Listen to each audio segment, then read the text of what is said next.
नीचे हो जाओ भाई। भाई एक मिनट।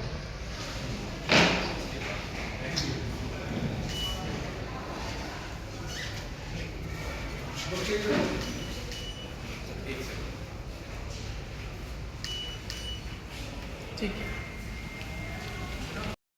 5 घंटे लगते हैं, लेकिन अगर किसी का 80-90 डिग्री है तो आप लगा सकते 6 से 7 घंटे। लेकिन अगर 100 डिग्री क्रॉस कर जाता है तो उसमें अगर एक सिटिंग में करते हैं तो 10 से 12 घंटे लगते हैं। लेकिन आमतौर पे हम उसको 2 सिटिंग में करते हैं। जैसे डॉक्टर धीरज बता रहे थे कि उसको पहली स्टेज में रिलीज़ किया जाता है, थोड़ा सा करेक्शन दिया जाता है ताकि स्पाइनल कॉर्ड स्ट्रेच हो जाए, उसको यूज टू हो जाए उस करेक्शन के लिए, ताकि उसको कोई पैरालिसिस का रिस्क ना रहे। तो उसमें फिर हम 2 सिटिंग में करते हैं, तो 6 घंटे की एक सिटिंग और 6 घंटे की दूसरी सिटिंग। 2 सिटिंग में करते कितना गैप होता है? आमतौर पे बच्चा विद इन 7 to 10 डेज ठीक, मतलब जैसे पहली सर्जरी की तो 5 to 7 डेज में रिकवर कर जाता है। तो आमतौर पे हम 1 हफ्ते का गैप देते हैं, लेकिन इस बच्चे में हम ऑलमोस्ट 2 से 3 हफ्ते का गैप दे रहे हैं क्योंकि हमें ज़्यादा स्ट्रेचिंग चाहिए, ज़्यादा करके। क्या इसमें खान पान? चलो वैसे तक आई थिंक अप्रॉक्सीमेटली 1500 से ऊपर हम स्कोलियोसिस की सर्जरीज कर चुके हैं और आई थिंक मोस्टली हमारे पेशेंट सारे ठीक हैं। उसका रीज़न है कि हम जो लेटेस्ट टेक्नोलॉजी है वो सारी यहाँ पे यूटिलाइज करते हैं। वो शुरू होती है हमारी एनेस्थीसिया टीम से, जो हमारे एनेस्थीसिया प्रोटोकॉल की सर्जरी कर रहे होते हैं। उस टाइम हम स्पाइनल कॉर्ड का और नर्व का फंक्शन मॉनिटर करते रहते हैं। जैसे जैसे हम इसको सीधा करते हैं, हम कॉन्टीन्यूसली देखते रहते हैं कि हमारी जो टांगों की जो ताकत है वो टांगें ठीक काम कर रही हैं, उसकी नसें ठीक काम कर रही हैं। तो न्यूरो मॉनिटरिंग से ये स्कोलियोसिस सर्जरी ऑलमोस्ट 99% सेफ हो चुकी है। फिर हम जो स्क्रूज डालते हैं उसकी क्वालिटी बहुत इंप्रूव हो गई है। जो इंस्ट्रूमेंटेशन है जिससे हम सीधा करते हैं उसकी क्वालिटी बहुत इंप्रूव हो गई है। और जो हम स्क्रूज डालते हैं उसको अगेन हम इंट्रा ऑपरेटिव सीटी स्कैन करके चेक कर लेते हैं। एक ओआ मशीन होती है जिससे हम ड्यूरिंग सर्जरी सीटी स्कैन करके कि हमारे सारे स्क्रूज जो है वो सही डाले हैं। इस तरह नेविगेशन टेक्नोलॉजी है, 3D इमेजिंग होती है, जिससे जब हम स्क्रू डालते हैं रियल टाइम में हम बोन में देख के डालते हैं ताकि हम नर्व से बिल्कुल दूर रहें। मॉनिटरिंग है, एनेस्थीसिया टीम्स हैं, ब्लड ट्रांसफ्यूजन हैं, ब्लड बैंक्स हैं, ये सारी चीज़ें बिकॉज हम स्कोलियोसिस बहुत रेगुलरली कर रहे हैं, फ्रीक्वेंटली कर रहे हैं, तो सारी की सारी टीम इतना एक्सपीरियंस हो चुकी हैं। इवन हमारे आईसीयू जो स्टाफ है, आईसीयू डॉक्टर्स हैं, वो सारे उनको पोस्ट ऑफ प्रोटोकॉल्स पता है, हमारी फिजियोथेरेपी टीम को पोस्ट ऑफ प्रोटोकॉल्स पता है। तो उनके सबके पास इतना एक्सपीरियंस हो चुका है कि बच्चे की रिकवरी बड़ी स्मूथ रहती है। अभी मैं जापान से होके आया हूँ, वहाँ भी पूरे महीने इसी बात पर डिस्कशन चला है स्कोलियोसिस को कैसे अवेयर करें, कैसे स्क्रीन करें और कैसे ट्रीट करें। सर एक जेनेटिक डिजीज़ है जिसमें मसल्स एसिमेट्रिकल हो जाते हैं, मसल्स एक तरफ के ट्रॉफी हो जाते हैं। स्पाइनल मस्कुलर ट्रॉफी कई टाइप की होती है, टाइप 1, 2, 3, 4, 5, और उसका भी काफ़ी अच्छा ट्रीटमेंट आ गया। पहले इनके बच्चों का सर्वाइवल बड़ा कम था, अब बच्चों का सर्वाइवल ज़्यादा हो गया। अब उसका स्कोलियोसिस से क्या लेना देना है? स्पाइनल मस्कुलर ट्रॉफी के मोस्टली बच्चों को स्कोलियोसिस हो जाता है। उसमें कुछ बच्चों को सर्जरी की जरूरत पड़ती है, कुछ को नहीं पड़ती। पहले इनका सर्वाइवल इतना नहीं होता था, क्योंकि अब सर्वाइवल बहुत अच्छा हो गया है, तो ज़्यादा से ज़्यादा स्पाइनल मस्कुलर ट्रॉफी के पेशेंट्स को स्कोलियोसिस सर्जरी की जरूरत पड़ती है। स्कोलियोसिस सर्जरी की जा रही है ताकि उनकी क्वालिटी ऑफ लाइफ अच्छी रहे। ये कंधा ऊपर नीचे था और नीचे जो कंधा ऊपर नीचे था और जो कमर था, कमर में भी टेढ़ा था, तो इसमें इनका कर्व बहुत ज़्यादा था।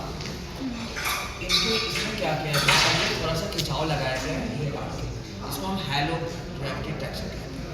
पहले ये खिंचाव लगाया गया, फिर उसके बाद उस स्टेज पर एक सर्जरी की गई जिसमें हमने स्क्रू डाले, थोड़ा सा करेक्शन किया और फिर से, क्योंकि अगर एक बार भी पूरा करेक्शन करने की कोशिश करेंगे तो पैरों की ताकत बढ़ाने का डर था, तो इसलिए हमने वो एक स्टेज सर्जरी करके फिर से इसमें खिंचाव लगाया है।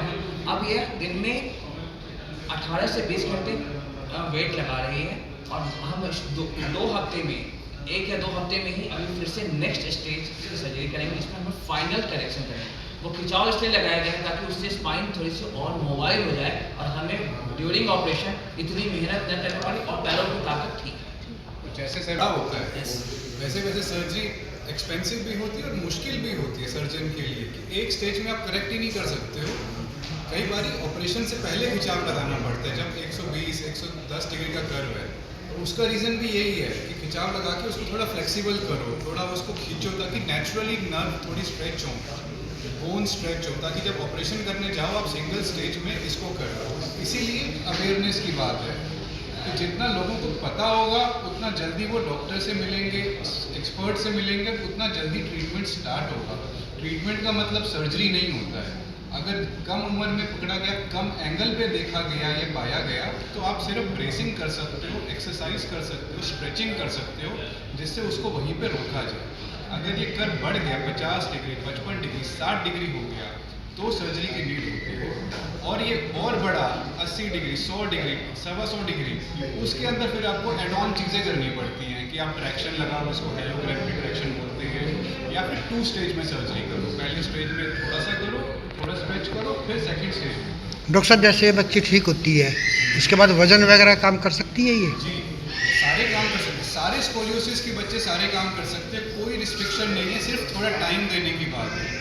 विदिन 3 to 4 मंथ्स वो सारा कुछ अपना करने लग जाते हैं। एक्टिव जो नॉर्मल रनिंग है, चलना है, स्पोर्ट्स करना है, वो सब कर सकते हैं। इनफैक्ट 1 साल के बाद वो कॉन्टैक्ट स्पोर्ट्स भी खेल सकते हैं, उसमें कोई रिस्ट्रिक्शन नहीं है। उनकी बेंडिंग की पावर, फ्लेक्सिबिलिटी सब ठीक रहती है।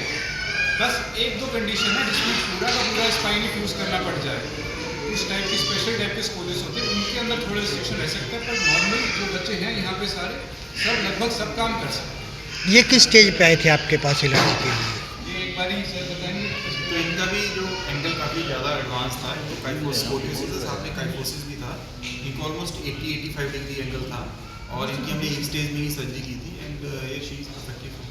अभी इनको आई थिंक 2 महीने हो गए सर्जरी की, और ये बिल्कुल चल फिर नहीं, कोई दिक्कत नहीं। सर एक नॉर्मल सर्जरी